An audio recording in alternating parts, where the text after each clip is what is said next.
அங்கே ஒரு புதர் தெரியுது இல்லையா, இந்த புதருக்குள்ளே ஒரு சிங்கம் இருக்குது. அந்த பக்கமாக நான் போகிறப்போ வர்றப்போலாம் அது என்கிட்ட ஒம்பு வளர்க்குது, தகராறு செய்யுது, என் மேலே பாயுது, என்னை தாக்குது, ஏன்னு தெரியல அப்படின்னுது. இதை கேட்டதும் அந்த குரங்கு சொல்லிச்சு, இனிமேல் கவலைப்படாத, இந்த தடவை நான் உன்னை காப்பாற்றுறேன்னுது.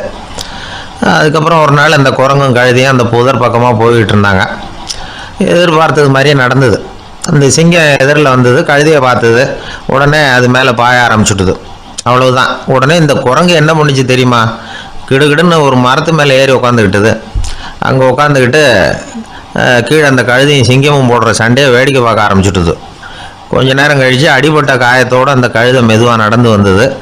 குரங்கும் மெல்ல மரத்தை விட்டு கீழே இறங்கிச்சு. இப்போ கழுதை கேட்டுது, என்னை காப்பாத்துறேன்னு சொல்லிவிட்டு காலை வாரி விட்டுட்டியே, நீ பாட்டுக்கு மரத்து மேலே ஏறி உட்காந்துக்கிட்டே, அது நியாயமானுது.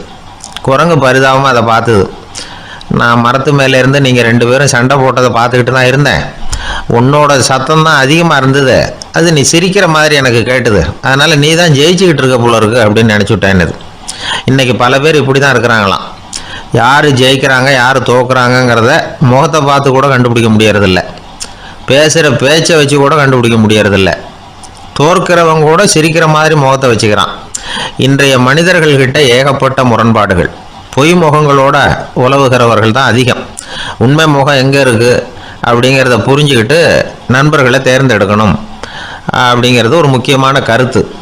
கடவுள் இந்த உலகத்தை படைச்சு விட்டு அதுக்கப்புறமும் கொஞ்ச நாள் இங்கேயே தங்கியிருந்தாராம். அப்போ தான் அவருக்கு ஒரு உண்மை புரிஞ்சுதான், இந்த உலகத்தில் தங்கி இருக்கிறது எவ்வளவு இடைஞ்சல்னு. தினமும் மனிதர்கள் தேடி வந்து ஏதாவது புகார் சொல்லிக்கிட்டே இருந்தாங்களாம், எனக்கு அது வேணும் இது வேணும்னு கேட்டுக்கிட்டே இருந்தாங்களாம். சில பேர் வந்தாங்க, நாங்கள் வந்து விவசாயம் பண்ணுறோம், தண்ணி இல்லாமல் பயிர் காயுது, எங்களுக்கு மழை வேணும் அப்படின்னாங்க. அவங்க போனதும் அதுக்கப்புறம் சில பேர் வந்தாங்க, நாங்கள் வந்து மண்பானை செய்கிறவங்க, நிறைய பானை செஞ்சு வச்சுருக்குறோம், மழை பெஞ்சால் எல்லாம் கரைஞ்சி வீணாக போயிடும், அதனால் இன்றைக்கி மழை பெய்யக்கூடாதுன்னாங்க. கடவுள் பார்த்தார், அவருக்கு என்ன பண்ணுறதுன்னே தெரியல, ஏகப்பட்ட குழப்பம், தலையை பிச்சுக்கலாம் போல் இருந்தது, கிட்டத்தட்ட பைத்தியம் பிடிக்கிற அளவுக்கு ஆகிட்டுது. எல்லாருடைய ஆசைகளையும் அவரால் நிறைவேற்ற முடியல, ஏன்னா ஒன்றுக்கு ஒன்று முரண்பாடாக இருந்தது. ஒரு நாள் தன்னுடைய அமைச்சரவையை கூட்டி ஆலோசனை கேட்டார், என்ன செய்யலாம்னு சொல்லுங்கன்னார். இது என்ன பிரமாதம், பேசாமல் இமயமலை அடிவாரத்தில் போய் உட்காந்துங்க, யாரும் தொந்தரவு பண்ண மாட்டாங்கன்னாங்க. அங்கேயும் மனிதர்கள் வர ஆரம்பிச்சுருவாங்களேன்னார் கடவுள். சரி அப்படின்னா சந்திரனில் போயிருந்துக்கலாமேன்னாங்க. அங்கேயும் மனுஷன் குடி வர போகிறான் அப்படின்னார் கடவுள். வெகு தூரத்துக்கு அப்பால் உள்ள நட்சத்திர மண்டலத்துக்கு போயிடலான்னாங்க. இதெல்லாம் நிரந்தர தீர்வாகாது, நிரந்தரமாக இந்த மனிதனுடைய தொல்லையிலேருந்து நான் விடுபடணும், அதுக்கு ஏதாவது வழி சொல்லுங்கன்னார் கடவுள். ஒரு வயசான ஆள் வந்தார், கடவுளுக்கு காதோட காதாக ஒரு வழியை சொன்னார். கடவுளுக்கு முகம் மலர்ந்தது, அதுதான் சரி, அப்படியே செஞ்சுடலான்னார்.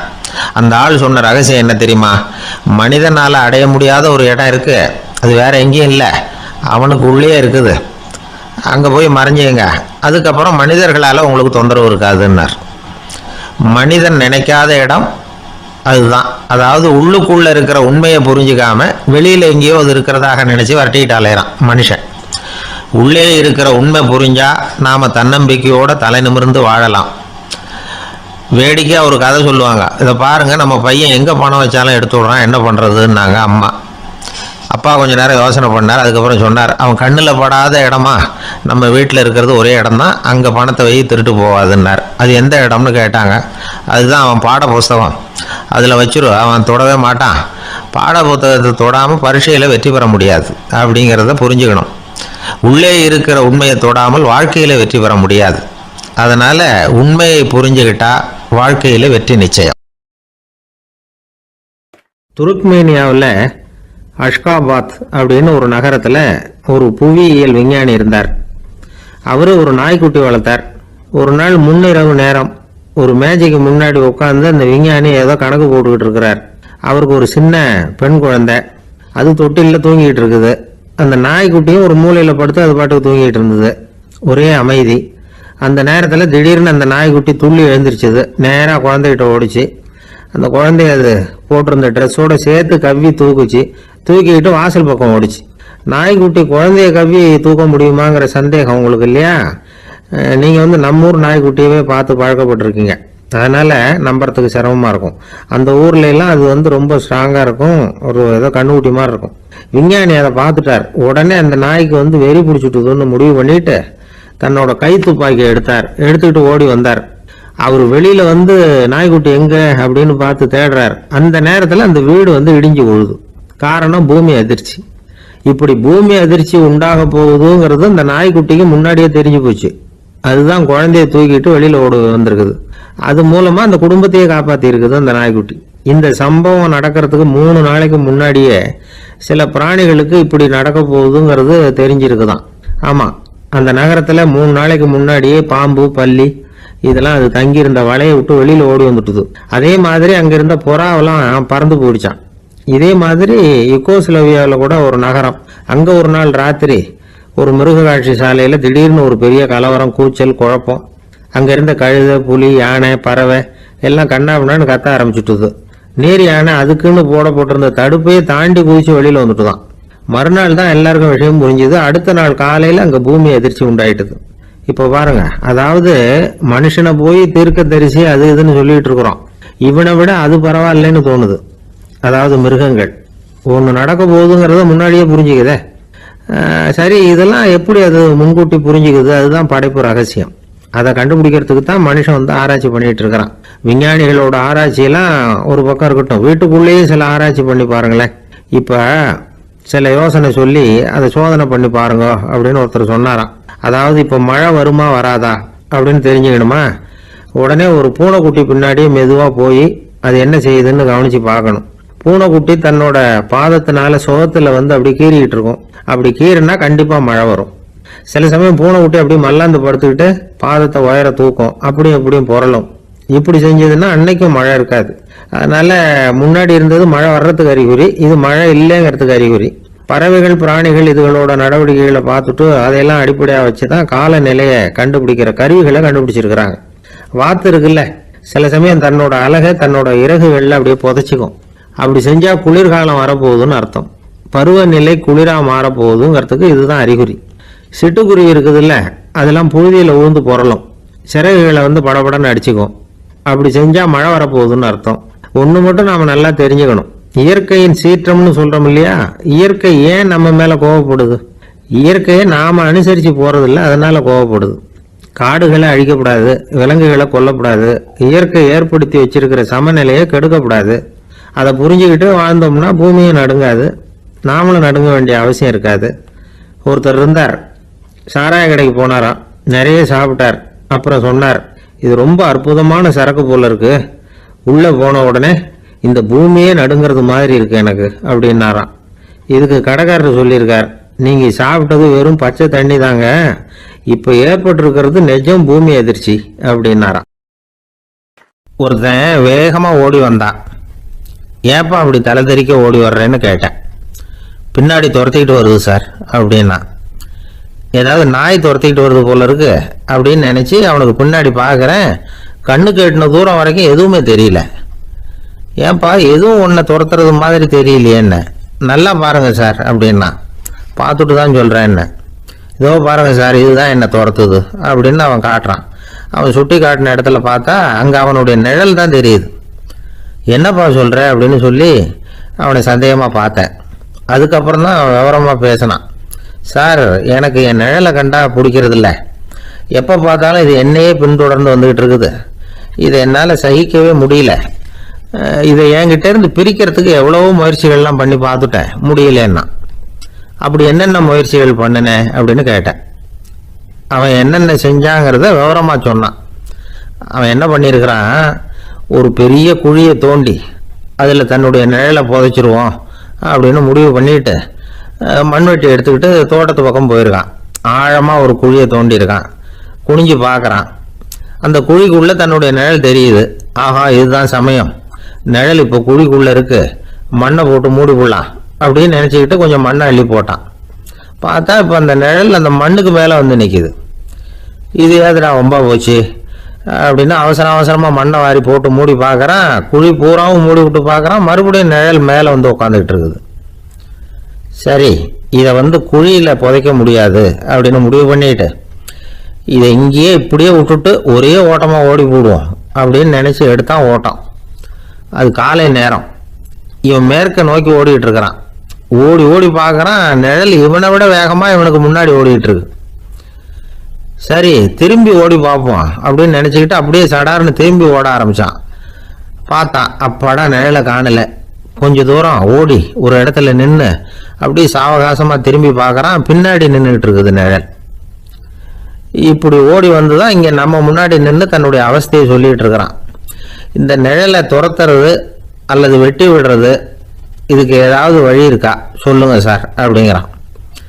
நமக்கு ஒன்றும் புரியல. அந்த நேரம் பார்த்து ஒரு பெரியவர் வந்தார். அவர்கிட்ட யோசனை கேட்டோம், என்ன செய்யலாம்னு. அவர் சொன்னார், இந்த பாருப்பா, நீ அங்கேயும் எங்கேயும் ஓடாத, அப்படியே கீழே படுத்துக்கொண்டார். அது நல்ல உச்சி வேலை. அவன் அப்படியே கீழே படுத்துக்கிட்டான். இப்போ அப்படி இப்படின்னு திரும்பி பார்க்குறான், நிழலை காணலை. அவன் இப்போ தான் நிம்மதியாக இருந்தான். இப்போ அந்த பெரியவர் சொன்னார், எல்லா மனிதர்களுமே இப்படி தான் ஓடிட்டு இருக்கிறாங்க. நான் எனது அப்படிங்கிற ஆணவம் தான் அவங்கள துரத்திக்கிட்டு இருக்கு. அதை விட்டுட்டு ஓடணும்னு நினைச்சாலும் அது முன்னாடி வந்து நிற்கிது. பரம்பொருளை நோக்கி ஓடுறப்போ இந்த ஆணவம் பின்னாடி வந்து விடுது. பரிபூர்ண சரணாகதிங்கிற நிலையில அது முழுசுமா மறைஞ்சு விடுது. தன்னை உணர்கிற வேலை அது. அந்த நேரம் மனிதனுக்கு விடுதலை உணர்வு ஏற்படுகிற நேரம் அது. அப்படிப்பட்ட சுதந்திர மனிதர்களாக எல்லாரும் மாறி போயிட்டாங்கன்னா இந்த உலகமே இன்பமயம் அப்படின்னு ஒரு விளக்கம் கொடுத்தார் பெரியவர். நம்மால் ஒருத்தர் வேகமாக ஓடி வந்துக்கிட்டு இருந்தான். ஏன்டா அப்படி ஓடி வர்ற அப்படின்னு கேட்டார் எதிரில் வந்தவர். ஆசை துரத்துது, அதுதான் ஓடி வர்றேன்னா. உனக்கு என்ன ஆசைன்னு கேட்டார். எனக்கு ஒன்றும் ஆசை இல்லைங்க, என்னை எப்படியாவது பிடிச்சிடணும்னு போலீஸ்காரங்களுக்கு ஆசை. அந்த ஆசை இப்போ என்னை துரத்தி பின்னாடி வந்துக்கிட்டு இருக்குது. அதுதான் தப்பிச்சு வந்துக்கிட்டு இருக்கிறேன். குறுக்க நிற்காதீங்க சார், வழியை விடுங்க அப்படின்னு சொல்லிவிட்டு வேகமாக ஓடி மறைஞ்சான். ஒரு ஊரில் ஒரு கோயில் இருந்தது. ரொம்ப பழைய கோயில். உள்ளே போகிறதுக்கே பயமாக இருக்கும். எந்த நேரத்தில் இடிஞ்சு விழுந்துருமோ அப்படிங்கிற பயம். அப்படி இருந்ததுனால யாரும் துணிஞ்சு சாமி கும்பிடுறதுக்கு அங்கே போகிறதில்ல. கோயிலுக்கு வர்ற கூட்டம் கொஞ்சம் கொஞ்சமாக குறைய ஆரம்பிச்சுட்டுது. கோயில் நிர்வாகிகள் எல்லாரும் கூடி உட்காந்து பேசினாங்க. என்ன பண்ணலாம்னு யோசனை பண்ணாங்க. எந்த இடம் மோசமாக இருக்கோ அந்த இடத்த பழுது பார்த்தாங்க. அங்கே எங்கே வர்ணத்தை பூசி கொஞ்சம் அழகுபடுத்தி பார்த்தாங்க. ஏதோ இந்த ஊரில் கோயில்னு ஒன்று இருக்குது, அது மக்களுக்கு தெரியணும் அப்படிங்கிறதுக்காகத்தான் இப்படிலாம் பண்ணாங்க. இருந்தாலும் கோவில் இருக்கிற நிலைமை மக்களுக்கு தெரியும். அதனால் அங்கே வர்றது குறைச்சிக்கிட்டாங்க அவங்க. ஒரு கட்டத்தில் யாருமே வர்றதில்லை. நிலைமை அந்த அளவுக்கு ஆயிட்டுது. மறுபடியும் கோவில் நிர்வாகிகள் கூட்டம் நடந்தது. இந்த கூட்டம் கூட கோயிலுக்கு உள்ளே நடக்கலை, இடிஞ்சு விழுந்துருமோங்கிற பயம். அதனால் வெளியில தான் உட்காந்து கூட்டத்தை நடத்தினாங்க. ஏன்னா உள்ளே போகிறதுக்கு அவங்களுக்கும் துணிச்சல் கிடையாது. எந்த நேரமும் விழுந்துரும் போல இருந்தது அது. அது வழியாக போகிறவங்க கூட வேகமாக அந்த இடத்த கடந்து போக ஆரம்பிச்சிட்டாங்க. கோவில் நிர்வாகிகள் வெளியில் உட்காந்து கூட்டம் போட்டாங்க இல்லையா, அந்த கூட்டத்தில் 4 தீர்மானங்களை நிறைவேற்றினாங்க.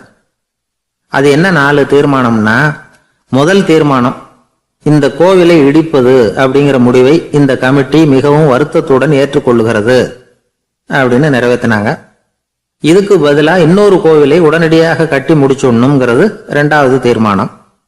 3வது தீர்மானம் என்ன தெரியுமா?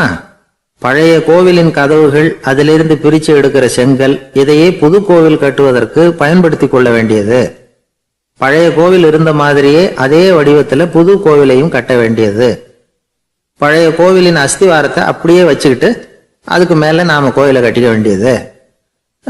இதுதான் 3வது தீர்மானம். இதையும் கமிட்டி முழு மனசோட ஏற்றுக்கிட்டது. இது வரைக்கும் சரி. இப்போ அந்த கமிட்டி 4வதா ஒரு முக்கியமான தீர்மானத்தை கொண்டுகிட்டு வந்து அதையும் ஏகமனதாக நிறைவேற்றி விட்டது. அது என்ன தீர்மானம்னா, புதிய கோவில் கட்டி முடிக்கிற வரைக்கும் பழைய கோவிலை இடிக்கிறதில்லை அப்படிங்கிற தீர்மானம். எப்படி இருக்குது பாருங்க இது. பழசை இடிக்காத வரையில அதே இடத்துல புதுசாக எப்படி கட்ட முடியும்? பல விஷயங்கள்ல நாம நடந்துக்கிற முறையும் இப்படிதான் இருக்குதான். வாழ்க்கையில முன்னேறணும்னு ஆசைப்படுவோம். அதே நேரத்தில் அந்த முன்னேற்றத்துக்கு எது தடையா இருக்கோ அதை விட்டு விடுறதுக்கும் மனசு வராது. வெளிநாட்டில் ஒரு பெரிய விருந்து நடந்துகிட்டு இருந்துதான். எல்லாரும் மது கோப்பையும் கையுமா அலைஞ்சிக்கிட்டு இருக்கிறாங்க. ஒருத்தர் மட்டும் கையில் எதுவும் இல்லாம ரொம்ப நல்ல பிள்ளையா சாதுவா ஒரு ஓரமா தனியா உட்கார்ந்துருக்கிறார். அவர்கிட்ட நெருங்கி வாங்க மது சாப்பிடலாம் அப்படின்னு கூப்பிட்டாங்களாம். என்னை வற்புறுத்தாதீங்க, நான் என் மனசுக்குள்ள உறுதியா தீர்மானம் பண்ணிவிட்டேன் அப்படின்னாராம். என்ன தீர்மானம் பண்ணியிருக்கீங்க அப்படின்னு கேட்டிருக்காங்க. ஏற்கனவே முழு போதையில் இருக்கும் பொழுது மறுபடியும் மது கோப்பையை தொடரதில்லை அப்படின்னு தீர்மானம் பண்ணியிருக்கேன் அப்படின்னாராம். ஒரு பள்ளிக்கூடம், அதுல வசதியான வீட்டுக்குள்ள ஒருத்தன் படிச்சுக்கிட்டு இருந்தான். இன்னொரு ஏழை பையனும் அங்கே படிச்சுக்கிட்டு இருக்கிறான். இவங்க 2 பேரும் ஒரே தெருவில் தான் இருக்கிறாங்க. பணக்கார வீட்டு பையன் பங்களாவில் இருந்தான். அவனுக்கு வேலை செய்யறதுக்காக சில வேலையாட்கள் உண்டு. அதனால அவன் நல்லா சாப்பிடுவான், தூங்குவான். ஏதோ வரணுமேங்கிறதுக்காக பள்ளிக்கூடத்துக்கு வருவான், போவான், அவ்வளவுதான். இந்த ஏழை பையன் இருக்கானே, அவன் அப்படி இல்லை. காலையில எழுந்திருப்பான், உடற்பயிற்சி பண்ணுவான், அவங்க வீட்டில் கிடைக்கிற சாதாரண உணவு அதை அளவோட சாப்பிடுவான், வீட்டில் உள்ள வேலைகளையும் செய்வான், பள்ளிக்கும் தவறாம வந்துடுவான். அவனுக்கு கூட பிறந்த சகோதர சகோதரிகள் 8 பேர். எல்லாரும் தன்னம்பிக்கையோட அவங்க வேலையை செஞ்சுக்கிட்டு இருந்தாங்க. இந்த பையன் எப்பவும் உண்மையை தான் பேசுவான், கடமையை ஒழுங்கா செய்வான். ஆசிரியர்களுக்கு இவனை ரொம்ப பிடிக்கும். அதனால இவனை அந்த பள்ளிக்கூடத்து மாணவர் தலைவனா ஆக்கியிருந்தாங்க. இது அந்த பெரிய இடத்து பையனுக்கு பிடிக்கல. மாணவர் தலைவனுக்கு பணிஞ்சு போறதுக்கும் அவனுக்கு விருப்பம் இல்லை. ஒரு நாள் வகுப்புல ஆசிரியர் எல்லா மாணவர்களுக்கும் ஒரு வேலை கொடுத்தார். எல்லாரும் அதை சுறுசுறுப்பா செஞ்சுக்கிட்டு இருக்கிறாங்க. இவன் மட்டும் சோம்பலா உட்காந்துருக்கிறான். ஆசிரியர் அந்த பக்கமா வந்தார், இதை பார்த்துட்டார். உடனே மாணவர் தலைவனா இருக்கிற அந்த ஏழை பையனை கூப்பிட்டார். இந்த பாருப்பா, ஏன் அந்த பையன் இப்படி சும்மா உட்காந்துருக்கிறான், என்னன்னு விசாரிச்சு சொல்லு அப்படின்னு சொல்லிட்டு உள்ள போயிட்டார். இவன் மெதுவா போய் அவன்கிட்ட விசாரிச்சான், ஏன் இப்படி சோர்ந்து போய் உட்காந்துருக்கிற அப்படின்னு. அவன் ரொம்ப அலட்சியமா அவனை திரும்பி பார்க்கறான். என்னோட சிரமம் உனக்கு என்ன தெரியும்? வீட்டில் என்னுடைய சௌகரியங்களை கவனிக்கிற வேலையாட்கள் 2 பேரும் இன்னைக்கு வேலைக்கு வரல. அதனால என்னோட வேலையெல்லாம் நானே கவனிக்கிற மாதிரி ஆயிட்டுது. அதனால சோர்ந்து போயிட்டேன் அப்படின்னு நான். அப்புறம் கேட்டிருக்கான், அது சரி, உன்னுடைய வீட்டில் உன்னுடைய வேலைக்காரங்க வராத போது நீ எப்படி சமாளிக்கிற அப்படின்னு கிண்டலா கேட்டிருக்கான். அதாவது இவன் ஏழைங்கிறதையும் இவன் வீட்டில் வேலை செய்யறதுக்கு யாரும் இல்லைங்கிறதையும் இப்படி சொல்லி கிண்டல் பண்றான். இந்த ஏழை பையனுக்கு இது புரிஞ்சுது. மனசு வேதனை போட்டுது. இருந்தாலும் வெளியில காட்டிக்காம சிரிச்சுக்கிட்டே சொன்னானா, எனக்கு அந்த கவலையே கிடையாது. என்னுடைய உதவிக்கு நான் நினைச்ச உடனே என்னுடைய காரியத்தை செய்யறதுக்கு 8 பேர் எப்பவும் தயாரா இருப்பாங்க அப்படின்னு நான். இவன் இப்படி சொன்னதும் அவனுக்கு ஒரு மாதிரி ஆயிட்டுதான். தலையை குனிஞ்சுக்கிட்டே போயிட்டான். உள்ளே உட்கார்ந்துருந்த ஆசிரியர் காதுல இது விழுந்தது. உடனே இந்த ஏழை பையனை உள்ள கூப்பிட்டு போனாரு, கேட்டாரு, என்னப்பா அப்படி சொல்ற? இவன் பொய் சொல்ல மாட்டாங்கிறது அவருக்கு தெரியும். அவனை சமாளிக்கிறதுக்காக இப்படி ஒரு பொய்யை சொல்லியிருப்பாங்கிறதையும் அவரால் ஏற்றுக்க முடியல.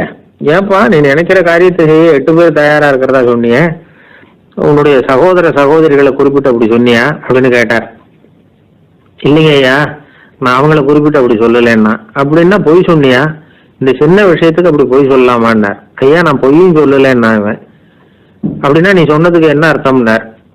இப்போ அந்த பையன் சொல்றான், ஐயா, நான் நினைக்கிறத செய்து முடிக்க என் கூட இருக்கிற அந்த 8 பேர் யாருன்னா 2 காலு, 2 கை, வாய், மூக்கு, கண்ணு, காது, ஆக மொத்தம் 8. இவங்க தான் இந்த வேலை ஆட்கள். நான் சொல்றதை செய்யறதுக்கு, நான் சொல்றதை கேட்கறதுக்கும் செய்யறதுக்கும் அவங்க எப்பவும் தயாரா இருக்காங்க. அந்த அளவுக்கு என்னுடைய பயிற்சிகள், பழக்க வழக்கங்கள் மூலமா அவங்கள நல்ல நிலைமையில வச்சிருக்கிறேன் அப்படின்னா. இந்த கதையை சுவாமி சின்மயானந்தர் சொல்றது வழக்கம். இயற்கை நமக்கு கொடுத்திருக்கிற வேலையாட்கள் இந்த 8. இவங்களை நல்ல முறையில வச்சிருந்து வேலை வாங்க வேண்டியது நம்முடைய கடமை. அந்த கடமையை ஒழுங்கா செஞ்சுக்கிட்டு வந்தா வாழ்க்கையில வெற்றி நிச்சயம். இல்லைன்னா குழப்பம்தான்.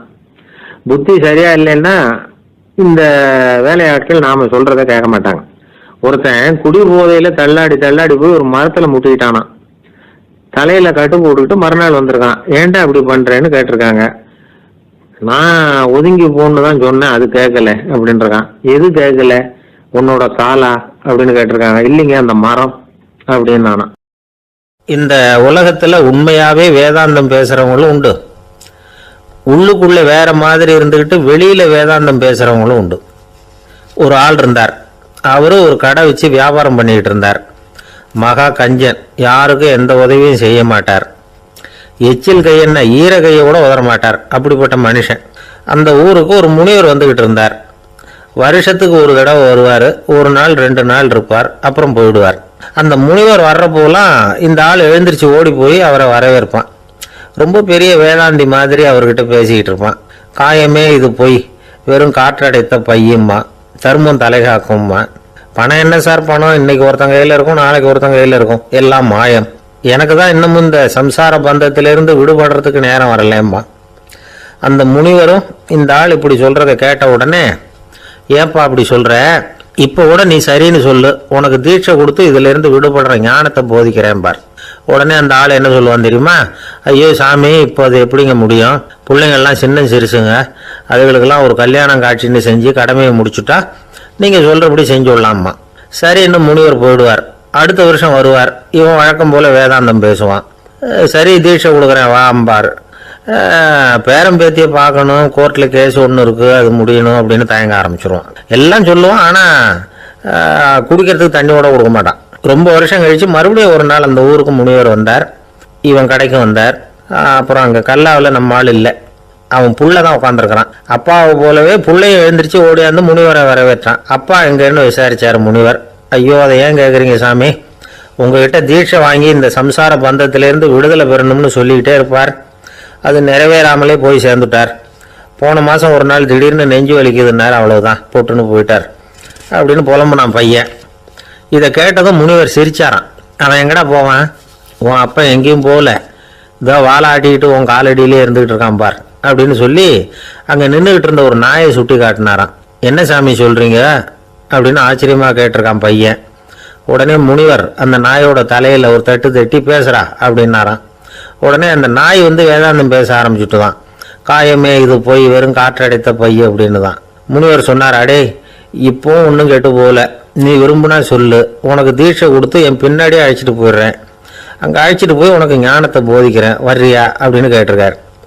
உடனே அந்த நாய் சொல்லிச்சான், ஐயோ அதை ஏன் கேட்குறீங்க சாமி, நான் உண்ணாமல் தின்னாமல் ஏராளமான சொத்து சேர்த்து வச்சுட்டேன். என் பிள்ளைங்க அதோட பெருமை தெரியாமல் ராத்திரி நேரம்லாம் கதவை திறந்து போட்டுட்டு தூங்கிடுவாங்க.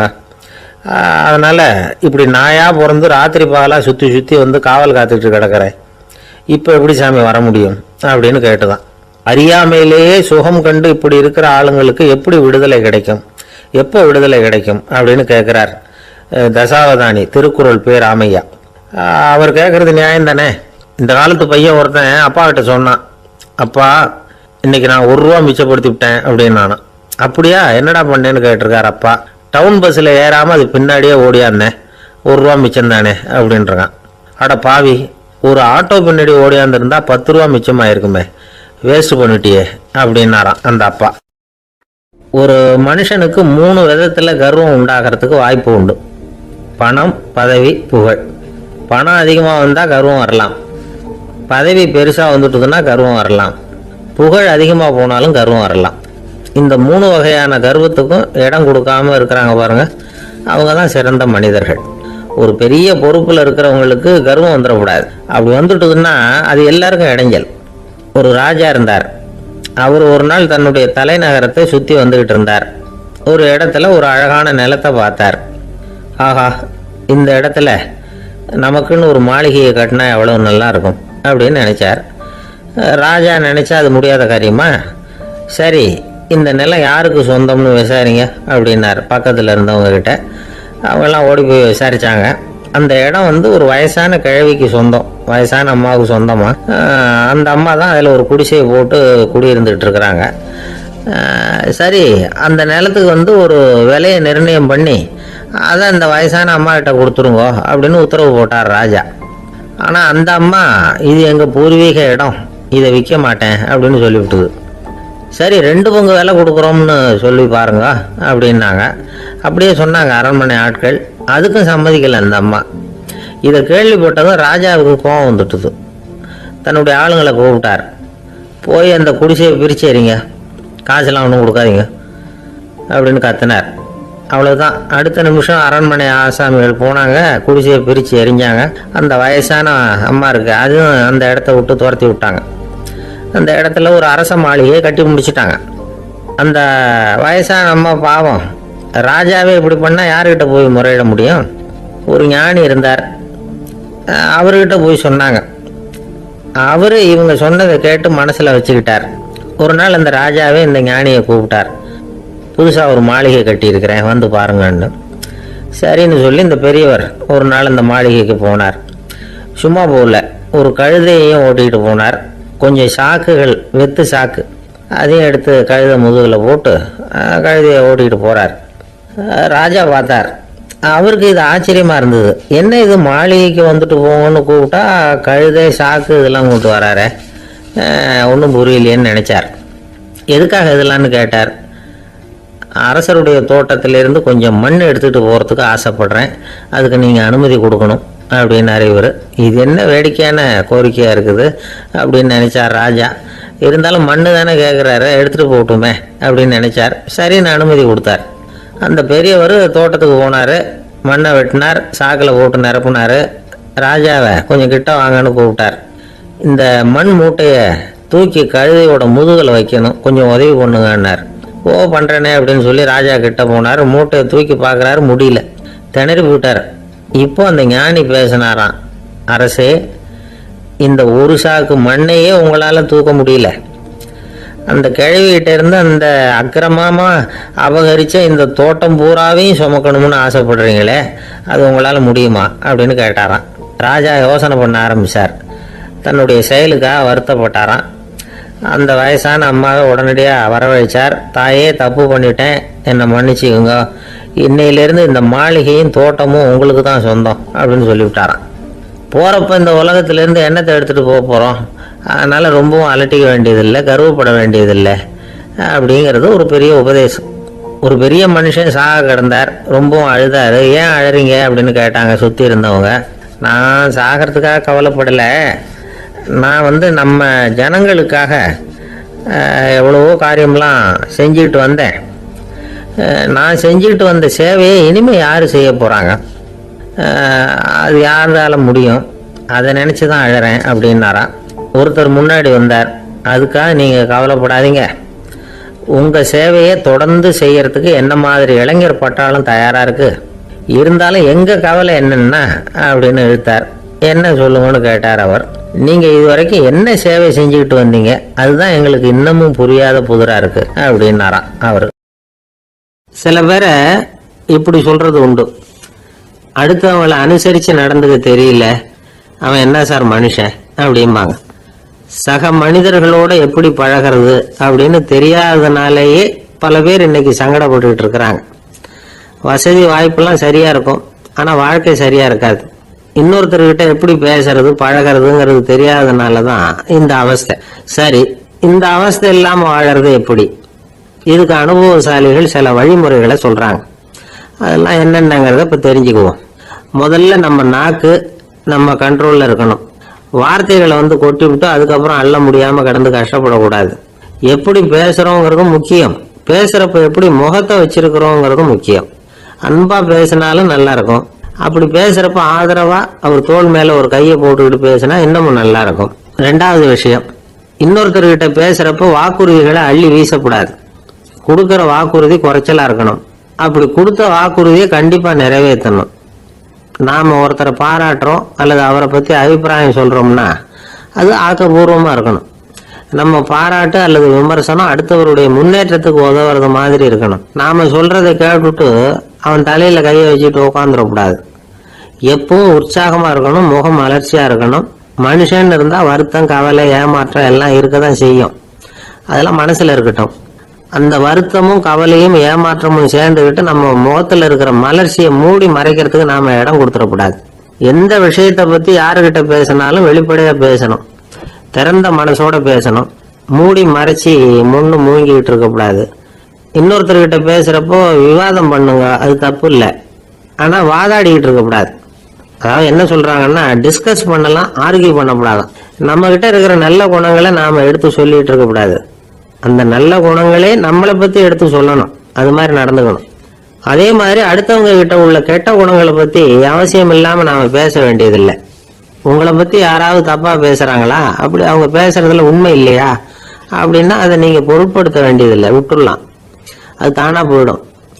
ஒரு 4-5 பேரோட பேசிக்கிட்டு இருந்தீங்கன்னா எல்லாருக்கும் முக்கியத்துவம் கொடுங்க, யாரையும் அலட்சியப்படுத்தாதீங்க. தமாஷா பேசலாம், ஆனால் உங்கள் தமாஷ் அடுத்தவங்களை கேலி பண்ணுறதா இருக்கக்கூடாது.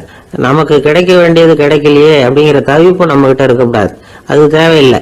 உங்கள் செயல்பாடுகள் தெளிவாக இருக்கட்டும், பாராட்டு தானாக அவங்கள தேடிட்டு வரும். இன்னொரு மனுஷனுடைய மனசில் கௌரவமான ஒரு இடத்த பிடிக்கணும்னா நாம் இந்த குணத்தை எல்லாம் நம்மக்கிட்ட வளர்த்துக்கணும். இதெல்லாம் அனுபவசாலிகள் சொல்லியிருக்கிற குறிப்புகள். இந்த குறிப்புகளை சரியாக புரிஞ்சுக்கணும், அது முக்கியம். தப்பாக புரிஞ்சுக்கிட்டா என்ன ஆகும் தெரியுமா? இதை கேளுங்க. ஒருத்தர் வந்தார், சார், அடுத்தவங்க தோள் மேலே கையை போட்டுக்கிட்டு அன்பாக பேசணும்னு சொன்னீங்க, அப்படி தான் பேசினேன்.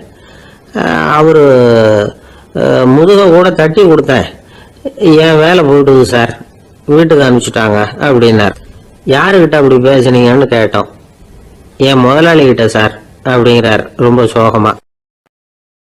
எனக்கு இது மட்டும்தான் சார் தெரியும், இதை தவிர வேற எதுவும் தெரியாது அப்படின்னு சொல்லிக்கிட்டே காலம் தள்ளுறவங்க ரொம்ப பேர். அவங்க எல்லாம் கஷ்டப்பட வேண்டியிருக்கும்.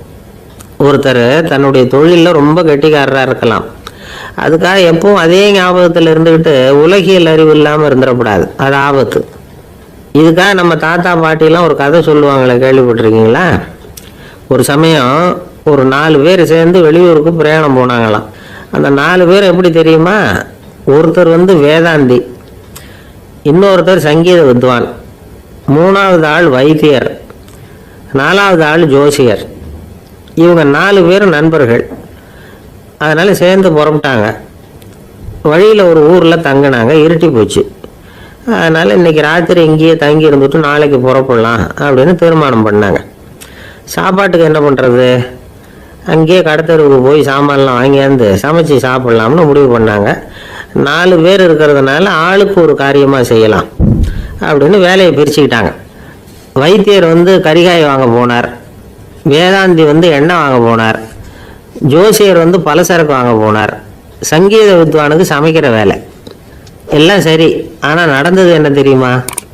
கடைத்தெருவுக்கு காய்கறி வாங்க போனார்ல வைத்தியர், அங்கே போய் மார்க்கெட்டில் பார்த்தார். ஒவ்வொரு கறிகாயாக எடுத்து பார்த்தார். இது பித்தம், உடம்புக்கு ஒத்துக்காது, இது வாயு, உடம்பு ஒத்துக்காது அப்படின்னு ஒவ்வொன்றா தள்ளினார். கடைசியில் ஒன்றுமே தேரல, வெறுங்கையோடு திரும்பி வந்துக்கிட்டு இருக்கிறார். எண்ணெய் வாங்க போனார் வேதாந்தி, அவர் ஒரு தொன்னையில் எண்ணெயை வாங்கினார். பேசாமல் அதை எடுத்துகிட்டு வர வேண்டியது தானே, முடியல.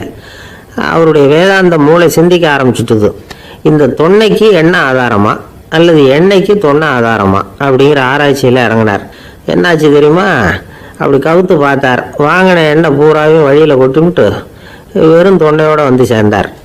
பலசரக்கு வாங்க போனார் ஜோசியர், அவர் ஒரு வழியில் பார்த்தாரு. வழியில் வந்தவங்களெல்லாம் அங்கங்கே ஒரு மரத்தடியில் உட்கார வச்சு அவங்களுக்கெல்லாம் ஆர்வம் சொல்ல ஆரம்பிச்சிட்டார். அப்படி ஒவ்வொருத்தராக சொல்லி முடிச்சுட்டு கடத்தருக்கு போய் சேர்ந்தார். இவர் அங்கே போய் சேர்றதுக்குள்ளே ரொம்ப நேரம் ஆகிட்டுது. கடையெல்லாம் பூட்டிட்டு போயிட்டாங்க. என்ன செய்யறது? அவரும் வெறுங்கையோட திரும்பி சேர்ந்தார். சரி, இவங்க கதை தான் இப்படி ஆச்சு. அங்கே சமைக்கிறதுக்காக உட்காந்துருந்தார் சங்கீத வித்வான், அவர் கதை என்னாச்சு தெரியுமா? அங்கே அவர் அடுப்பை பற்ற வச்சு ஒலையை கொதிக்க வச்சார். அதாவது ஒரு பானையில் தண்ணியை ஊற்றி அடுப்பில் வச்சார். அது கொதிக்க ஆரம்பிச்சது. தண்ணி கொதிக்கிற சத்தம் இருக்குதுல்ல, அது இவருக்கு தாளம் போடுறது மாதிரி இருந்தது. ஒரே குஷி, பாட ஆரம்பிச்சிட்டார். பாடிக்கிட்டே உற்சாகமாக கையில் இருந்த கரண்டியால் அந்த பானையில் தட்டினார், தாளம் போடுறதா நினச்சிக்கிட்டு. அவ்வளவுதான், பானை பட்டுன்னு உடஞ்சி போச்சு. தலையில் கையை வச்சுக்கிட்டு அவரும் உட்காந்துட்டார். எந்த தொழில் தெரிஞ்சாலும் சரி, அதை புத்திசாலித்தனமாக பயன்படுத்த தெரியலன்னா ஆபத்து தான். அதுக்காக தான் இந்த கதை. ஒரு பஸ்ஸு டிரைவர் ரொம்ப கெட்டிக்காரரு. பஸ்ஸை ரொம்ப திறமையாக ஆபத்து இல்லாமல் ஓட்டுனதுக்காக பரிசுலாம் வாங்கினவர். அவரே ஒரு படகு ஓட்டுறதுக்காக அழைச்சிட்டு போயிருக்கிறாங்க, மோட்டார் படகு. அதையும் ரொம்ப திறமையாக தான் ஓட்டிகிட்டு போயிருக்கிறாரு. நடுக்கடலில் போனதும் படகு நின்று போச்சு. மோட்டாரில் ஏதோ கோளாறு. என்ன செய்யலாம் அப்படின்னு அந்த டிரைவரை கேட்டிருக்கிறாங்க படகுல இருந்தவங்கெல்லாம். அப்போ அவர் சொன்னாராம், கவலைப்படாதீங்க, ஒன்றும் பிரச்சனை இல்லை, எல்லாரும் கொஞ்சம் கீழே இறங்கி பின்னாடி தள்ளுங்க, மோட்டார் ஸ்டார்ட் ஆகிடும் அப்படின்னாராம்.